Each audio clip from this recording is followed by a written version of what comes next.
ஒரே வீட்டில் தனித்தனி வாழ்க்கை. விஜய் சங்கீதா விவாகரத்து மனு பின்னணி என்ன?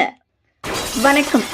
தமிழ் சினிமாவிலும் சமீபத்திய அரசியல் பரப்பிலும் பெரிய தாக்கத்தை ஏற்படுத்திய செய்தி ஒன்று தற்போது பரபரப்பாக பேசப்படுகிறது.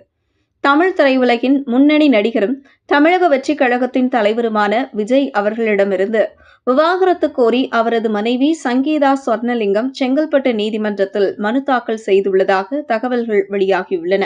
இந்த தகவல் ரசிகர்கள் மட்டுமல்ல, அரசியல் வட்டாரங்களிலும் பெரும் கவனத்தை ஈர்த்துள்ளது. பல ஆண்டுகளாக அமைதியாக இருந்த இந்த தம்பதியர் குறித்து திடீரென வெளியான இந்த சட்ட நடவடிக்கை உண்மையில் என்ன நடந்தது என்ற கேள்வியை எழுப்பியுள்ளது. குறிப்பாக ஒரே வீட்டில் இருந்தும் தனித்தனியாக வாழ்ந்தோம் என்று மனுவில் இடம்பெற்றதாக கூறப்படும் வாசகம்தான் சமூக வலைதளங்களில் மிக அதிகமாக பேசப்படுகிறது. விஜய் சங்கீதா தம்பதியர் காதலித்து திருமணம் செய்தவர்கள் என்பது அனைவரும் அறிந்த விஷயம். 1998ஆம் ஆண்டு லண்டனில் நிச்சயதார்த்தம் நடந்தது. பின்னர் அங்கேயே பதிவு திருமணம் செய்யப்பட்டு 1999ஆம் ஆண்டு சென்னை நகரில் பாரம்பரிய முறையில் திருமணம் நடைபெற்றது. இவர்களுக்கு ஒரே மகனும் ஒரு மகளும் உள்ளனர். நீண்ட காலமாக இந்த குடும்பம் வெளிப்படையாக எந்த சர்ச்சையிலும் சிக்காத ஒரு லோ ப்ரொஃபஷனல் குடும்பமாகவே ரசிகர்கள் நினைத்தனர். ஆனால் கடந்த சில ஆண்டுகளாக சங்கீதா பொது விழாக்களில் அதிகம் காணப்படாதது ரசிகர்களிடையே சந்தேகங்களை உருவாக்கியது.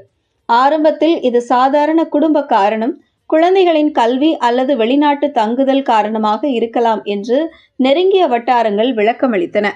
ஆனால் தற்போது வெளிவந்துள்ள விவாகரத்து மனு தகவல்கள் அந்த அமைதிக்குள் வேறு கதையா இருந்தது என்ற கேள்வியை எழுப்பியுள்ளது.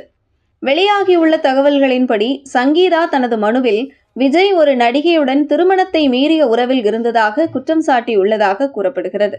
இந்த விஷயம் 2021 ஏப்ரல் மாதம்தான் தனக்கு தெரிய வந்ததாகவும் அதை அறிந்த பிறகு மிகுந்த மன உளைச்சலுக்கு ஆளானதாகவும் அவர் குறிப்பிட்டுள்ளதாக தகவல்கள் தெரிவிக்கின்றன. மேலும் அந்த உறவை நிறுத்துமாறு கூறிய பிறகும் மாற்றம் இல்லை என்ற குற்றச்சாட்டும் முன்வைக்கப்பட்டதாக கூறப்படுகிறது. மனுவில் மிகவும் கவனத்தை ஈர்த்த பகுதி 2021 முதல் ஒரே வீட்டில் இருந்தாலும் தனித்தனியாக வாழ்ந்தோம் என்ற குறிப்பு.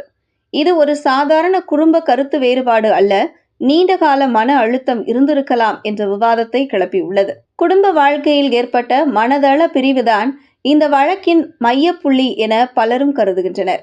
மேலும் வெளிவந்த தகவல்களின்படி சம்பந்தப்பட்ட நடிகையுடன் விஜய் வெளிநாட்டு பயணங்களுக்கு சென்றதாகவும் அந்த பயண புகைப்படங்கள் சமூக வலைதளங்களில் வெளியானது தன்னையும் குழந்தைகளையும் மனரீதியாக பாதித்ததாகவும் சங்கீதா மனுவில் கூறியுள்ளதாக தகவல்கள் தெரிவிக்கின்றன. இந்த பதிவுகளுக்கு விஜய் வெளிப்படையாக மறுப்பு தெரிவிக்கவில்லை என்பதும் அவரது வேதனையை அதிகரித்ததாக கூறப்படுகிறது. இத்துடன் வீட்டிற்குள் தன்னுடைய உரிமைகள் குறைக்கப்பட்டன, சில கட்டுப்பாடுகள் விதிக்கப்பட்டன, தொடர்ந்து அலட்சியம் காட்டப்பட்டது போன்ற குற்றச்சாட்டுகளும் மனுவில் இடம்பெற்றதாக கூறப்படுகிறது. இந்த சூழ்நிலையால் தான் தனியாக வாழ வேண்டிய நிலை ஏற்பட்டது என்றும் அவர் தெரிவித்துள்ளதாக தகவல். இந்த மனுவில் சங்கீதா ஜீவனாம்சமும் கோரியுள்ளதாக கூறப்படுகிறது. விஜயின் சமூக அந்தஸ்து மற்றும் வருமானத்தை கருத்தில் கொண்டு தக்க பராமரிப்பு தொகை வழங்க நீதிமன்றம் உத்தரவிட வேண்டும் என அவர் கோரியுள்ளதாக தகவல்கள் தெரிவிக்கின்றன. இது வழக்கின் சட்ட பரிமாணத்தை மேலும் முக்கியமாக்கியுள்ளது. சட்ட ரீதியாக பார்க்கும்போது இந்த மனு முதலில் செங்கல்பட்டு மாவட்ட நீதிமன்றத்தில் தாக்கல் செய்யப்பட்டு பின்னர் குடும்ப நல நீதிமன்றத்திற்கு மாற்றப்பட்டுள்ளது. வரும் ஏப்ரல் 20ஆம் தேதி இந்த வழக்கு விசாரணைக்கு வர உள்ளது என தகவல். அந்த நாளில் இரு தரப்பும் ஆஜராக வாய்ப்பிருப்பதாக கூறப்படுகிறது. இந்த விவகாரம் வெளிவந்துள்ள நேரமும் மிகவும் கவனிக்கத்தக்கது. சமீபத்தில் விஜய் தனது அரசியல் பயணத்தை அதிகாரப்பூர்வமாக தொடங்கி தமிழக வெற்றிக் கழகம் என்ற கட்சியை ஆரம்பித்துள்ளார். வரவிருக்கும் சட்டமன்ற தேர்தலில் அவரது கட்சி முதன்முறையாக போட்டியிட உள்ளது. இப்படியான முக்கிய அரசியல் கட்டத்தில் இந்த தனிப்பட்ட விவகாரம் வெளிவந்துள்ளது அரசியல் தாக்கத்தை ஏற்படுத்துமா என்ற கேள்வியும் எழுந்துள்ளது. அதே நேரத்தில் இந்த வழக்கில் முன்வைக்கப்பட்டுள்ள குற்றச்சாட்டுகள் அனைத்தும் நீதிமன்றத்தில் இன்னும் நிரூபிக்கப்பட வேண்டியவையே என்பதை நினைவில் கொள்ள வேண்டும். விஜய் தரப்பில் இதுவரை அதிகாரப்பூர்வமான விரிவான பதில் வெளியாகவில்லை. எனவே இறுதி உண்மை நீதிமன்ற விசாரணைக்கு பிறகே தெளிவாகும். ரசிகர்கள் மத்தியில் தற்போது கலவையான எதிர்வினைகள் காணப்படுகின்றன.